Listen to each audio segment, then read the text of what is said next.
안녕하세요. 꿈꾸는 한약사 김경순입니다. 올해도 2주 정도 남았네요. 올 한 해도 하루하루 수고 많으셨고 애쓰셨습니다. 계획하고 원하는 것들 이룬 분도 계시겠지만 만약 잘 되지 않으셨다 해도 너무 실망하지 않으셨으면 좋겠네요. 아쉬우면 아쉬운 대로 그 나름의 의미가 있으니까 올해도 마무리 잘 하시기 바랍니다. 제가 유튜브를 시작한 지 벌써 4년이 지났더라고요. 한약사 유튜버로서 많이 부족하지만 채널을 운영하면서 제가 생각하는 유튜버의 장점과 단점을 얘기해 보려고 합니다. 유튜브 운영에 관심 있는 분들이라면 참고가 되실 것 같습니다. 첫 번째 장점은 확장되는 전문 지식입니다. 제 직업을 한약사라고 소개하면 10분 중에 9분은 다 처음이라고 하십니다. 지금도 마찬가지고요. 제 채널의 시작은 유용한 한약을 알리는 것이었습니다. 약국에서 쉽게 보는 우황청심원, 쌍화탕 같은 한약이나 과리평 한약들을 알리는 것이었는데요. 우황청심원이나 쌍화탕 지금도 누구 앞에서도 10분 이상 설명할 수 있다고 자부하지만 막상 유튜브 촬영을 하게 되면 말이 쉽게 안 나오더라고요. 부서 없이 말을 하면 안 되잖아요. 그래서 대본을 쓰게 되고 글로 정리를 하려다 보니까 책을 다시 찾게 되고 새로 나온 자료나 논문을 확인하고 있더라고요. 그러면서 다시 공부를 하게 된 겁니다. 유튜브를 하게 되면 가정주부든 직업인이든 자신의 분야에 관한 전문 지식이 더 쌓이게 될 겁니다. 특히 정보를 전달하는 콘텐츠라면 촬영을 하나 끝낼 때마다 지식이 늘어나고 있다는 걸 확인할 수 있을 겁니다. 두 번째 장점, 일상의 긍정적인 자극입니다. 제가 유튜브를 하면서 제일 좋았던 것 중에 하나는 긍정적인 자극이 된다는 건데요. 같은 분야에 16년 동안 일을 하다 보면 익숙해지는 편안함도 있지만 고인물이 되는 것 같은 느낌이 강하게 듭니다. 이때 유튜브가 저에게 굉장히 큰 에너지와 힘을 주더라고요. 우선 영상을 뭘 찍어야 할지 기획을 하고 대본을 쓰려니까 안 하던 글쓰기를 하게 됩니다. 그리고 썸네일이나 편집을 위해서 또 편집 프로그램을 공부하게 되죠. 물론 이런 일들을 하려면 시간이나 에너지가 분명히 필요하지만 살면서 또 하나 할 줄 아는 게 생겼다는 만족감도 역시 큽니다. 기획이나 대본을 쓰려다 보면 책도 더 읽게 되고 글 쓰는 것에 관한 욕심도 생기게 되죠. 물론 저처럼 혼자서 이것저것 다 하는 1인 유튜버에 해당하는 말이겠지만 어떤 분야의 유튜브를 하시든 경험하게 되는 좋은 자극이라고 생각합니다. 처음에는 그냥 촬영본을 올리는 것만으로 만족하다가 점점 욕심이 생기면서 편집 관련 책을 찾게 되죠. 지금도 저는 영상을 보면 배울 게 너무 많다는 생각을 합니다. 저런 자료는 어디서 찾았을까? 이런 편집은 어떻게 하는 걸까 하면서 말이죠. 유튜브를 시작하시면 일상이 결코 심심하진 않으실 겁니다. 그래서 저는 중년이나 노년이신 분들에게도 유튜브는 좋은 취미나 특기가 될 수 있을 거라고 생각합니다. 장점 세 번째, 소통을 통한 감사와 존재감을 확인할 수 있는 겁니다. 제 채널이 한약이나 건강에 관한 얘기를 하다 보니까 그리 재밌거나 조회수가 높진 않습니다. 그런데도 영상을 잘 봤다는 댓글이 올라오고 또 방문하셔서 채널 잘 보고 있다는 분들이 종종 계시는데요. 그럴 때마다 저는 종일 기분이 너무 좋습니다. 내 채널을 누군가 보고 있구나. 그분들에게 뭔가 도움이 되고 있구나 라는 생각이 들면서 너무 감사한 거죠. 사람은 자기 존재감을 확인받을 때 삶에 대한 에너지가 막 솟구치잖아요. 내가 누군가에게 도움되는 존재가 된다는 그 자체가 무척 의미가 있기 때문에 그것만으로도 유튜브를 운영하게 되는 것 같습니다.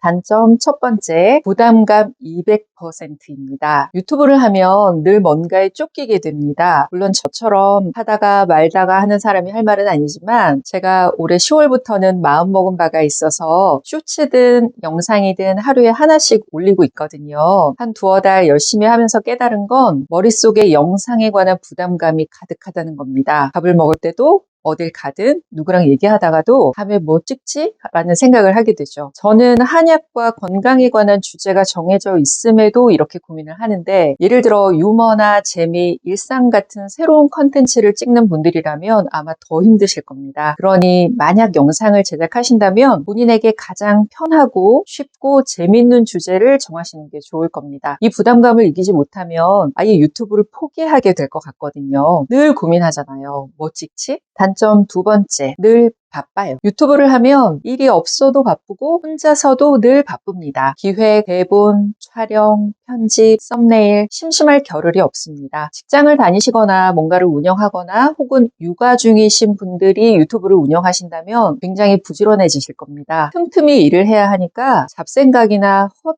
일을 할 수가 없습니다. 취미 부자가 될 수 없다는 거죠. 저도 약 찍고 편집하고 상담하고 대본 쓰고 계속 일정이 있습니다. 주말에는 노트북을 들고 와서 편집하는 게 제 주말 루틴 중에 하나인데 가끔은 내가 왜 이렇게까지 하는 걸까 하다가도 또 유튜브를 하면서 배우고 얻는 게 많으니까 놓지를 못하는 것 같아요. 제가 언제까지 주말에 편집을 할까 저도 실은 잘 모르겠습니다. 하지만 나름 이것도 익숙해지니 편집을 하나 끝내면 주말을 보람있게 보낸 것 같은 성취감? 이런 재미로 가끔 이런 제가 안쓰럽긴 합니다.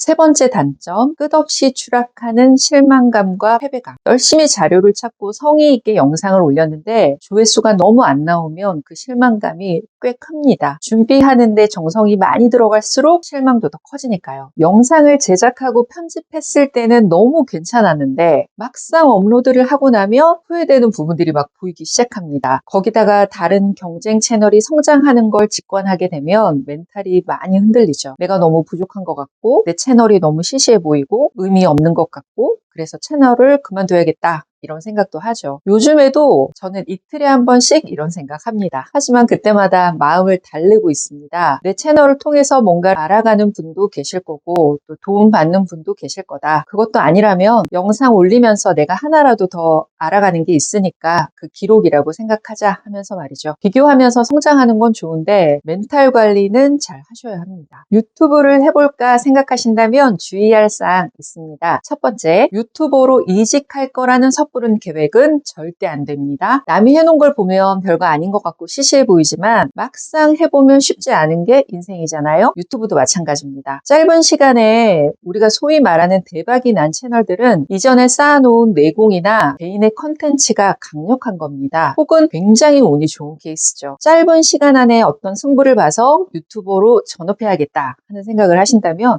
정말 다시 생각해 보셔야 합니다. 유튜브는 세상의 모든 컨텐츠와 정면 승부하는 영역이잖아요. 또 지금은 컨텐츠가 포화된 상태고요. 어찌어찌 성공하는 거 없습니다. 본인의 직업이나 직장 커리어 잘 쌓으시면서 도토리 심는 마음으로 운영하시길 바랍니다. 그래야 버틸 수 있을 겁니다. 두 번째, 잘 나가는 유튜버와의 과한 비교는 공황장애 유발할 수 있습니다. 세상에 없는 특이하고 유용한 컨텐츠를 하고 싶으시겠지만 아쉽게도 이번 생에는 찾기 힘드실 겁니다. 어차피 내가 하려는 컨텐츠 누군가는 하고 있고 그와 관련해서 잘 되는 채널은 반드시 있습니다. 처음에는 그런 채널들을 벤치마킹 하게 되는데 자꾸 보다 보면 이런 생각이 들어요. 별거 아닌데 내가 더 나은데 그런데도 내 생각만큼 채널이 성장하지 못하면 세상을 원망하기까지 되거든요. 이럴 때 자기 객관화 잘 하셔야 합니다. 모든 건 자신만의 속도와 때가 있으니까 어제보다 더 나아지는 나 자신과 채널을 보면서 진행하셔야 합니다. 성장의 기준이 나에게서 나와야지 비교를 하게 되면 마음만 크게 다치실 겁니다. 세 번째 주의사항, 유튜브를 운영해야 하는 이유가 분명하다면 괜찮습니다. 본인이 그 채널을 운영해야 하는 이유가 분명하다면 구독자나 조회수에 크게 흔들리지 않고 이끌어갈 수 있습니다. 이유가 불분명해지면 영상의 조회수와 반응에 따라서 멘탈도 크게 흔들리고 채널의 방향도 자꾸 움직이게 되거든요. 다른 사람의 말과 반응에 예민할 수밖에 없지만 그래도 처음 채널을 만든 이유와 목적을 잘 잡고 가신다면 유튜브의 최종 결과가 어떻든 그동안 애써온 시간과 노력들이 아깝지 않을 거라 생각합니다. 유튜브를 하다 보면 직업인으로 개인적으로 생각을 많이 하게 됩니다. 저에게 실망할 때도 많지만 그것보다는 성장해 간다는 걸 느낄 때가 더 많기 때문에 바쁘고 힘들지만 유튜브를 계속 하게 됩니다. 영상 보시면서 유튜브 한번 해볼까 하는 분들이 계시다면 저의 경험이 채널을 시작하고 맘먹는데 참고가 되고 응원이 됐으면 합니다. 저도 조금씩이라도 더 성장하는 모습으로 내년에도 함께 하겠습니다. 올해도 덕분에 많이 감사했습니다.